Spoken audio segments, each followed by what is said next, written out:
Hi everyone, it's Ronnie. In this video I want to talk about a funny thing that I've come across.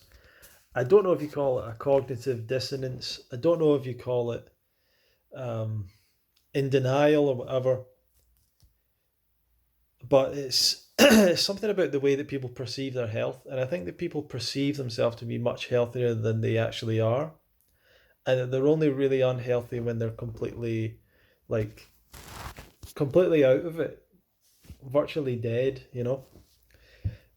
We've probably all had some conversations with people that have said something in the region of, apart from X, I'm perfectly healthy.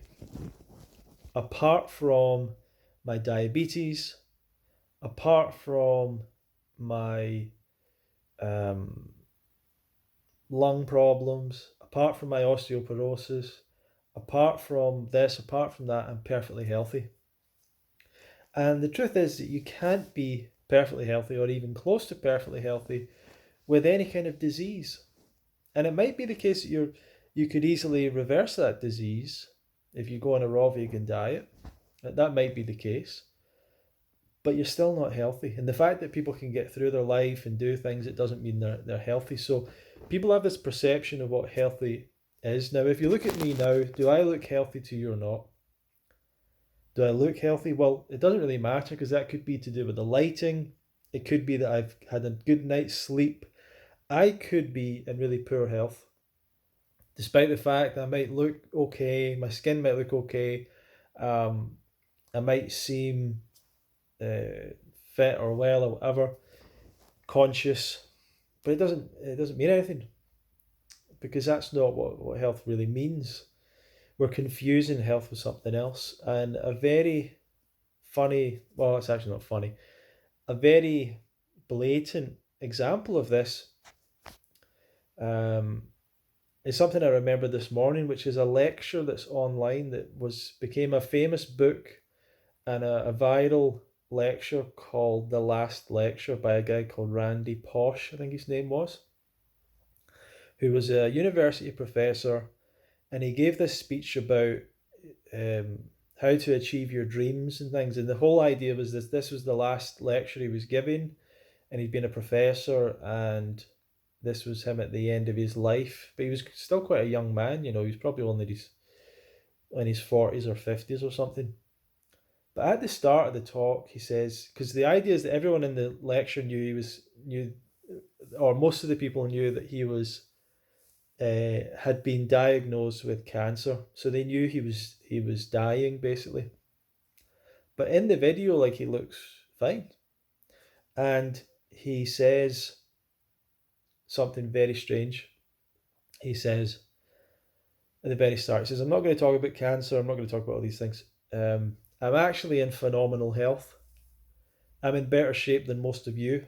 And then he jumps down and he starts doing push-ups, and the audience all applaud and all that stuff. But a few minutes earlier, he'd just shown a slide of how his liver was about 90% full of tumours and that he had 3 to 6 months left to live. That's not healthy.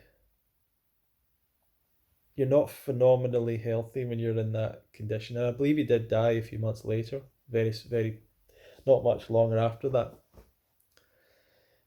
Now, it might be the case there was absolutely nothing he could do about that. It was complete poor luck, and that there was people in the audience who had many other health conditions that he didn't have, but they will outlive him, and technically they're healthier because one thing can bring down your health. One small thing can bring it down. That's why people are looking for a way out of making changes to their diet and lifestyle. They're trying to do the littlest possible and all that stuff, but one thing can take you down. One problem you have with a particular food could be a significant problem for you. We don't fully know enough yet. When it comes to cancer, I don't think we know really enough information, apart from we do know certain foods are carcinogenic and certain foods definitely lead to cancer. And we know that certain foods protect against cancer. Do you cure yourself from cancer on a diet of fruit? I've not seen that consistently myself, and I wouldn't recommend it to people that that's definitely going to happen for them. I think if they want to try a healthier diet as part of their whatever they're doing to help deal with their cancer, then fair enough. But outside of that, you've got so many conditions that have really close connections with diet, and people make big changes when they change their diet. I also had a lady today talking about cancer again who said something about um, basically was saying apart from my terminal cancer, I'm healthy. Kind of the similar thing, and I'm not sure if this is just that people go into this strange denial. I don't know if it's a denial thing. I was speaking to someone that said we're actually programmed to see ourselves as healthy, which is interesting. But I just wanted to, I just, I really dislike seeing that when people say, apart from this or that, I'm perfectly healthy. It's like people just don't want to embrace a healthier life. They don't want to make changes.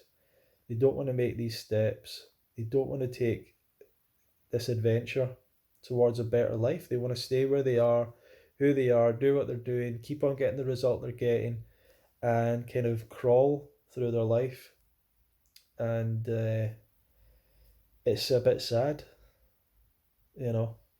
So don't make that mistake. Like, don't think to yourself, well, I'm healthy apart from this or that, or like, don't make your goals for health so low that you're saying, well, apart from terminal cancer, I'm healthy. Like, your your health goal should be that you have no disease, that you live to a ripe old age, that you feel great every day, that you have energy every day, that you're fit and strong and flexible and, you know, full of life. And not that you're kind of getting through the day with a couple of diseases, some medication to help deal with the pain and all that. Like, that's not a life. Don't kid yourself on that that's a life. And don't kid yourself on that that's going to be something you'll be happy with later on. Make the change now, as soon as possible. Start making changes. Start making the experiment. You don't have to do it overnight, but you start taking the steps in the right direction. And thank you for watching the video. Feel free to subscribe for future videos. Maybe this is going to give you some inspiration. And if you want to learn more, you can go to fruitfest.co.uk. You can listen to some episodes on the Love Fruit podcast. You can look in this channel and see different interviews. You can look at the playlists. I think there's interviews in there. And just keep learning, stay inspired, meet people, and everyone, and head in the right direction. Thank you very much.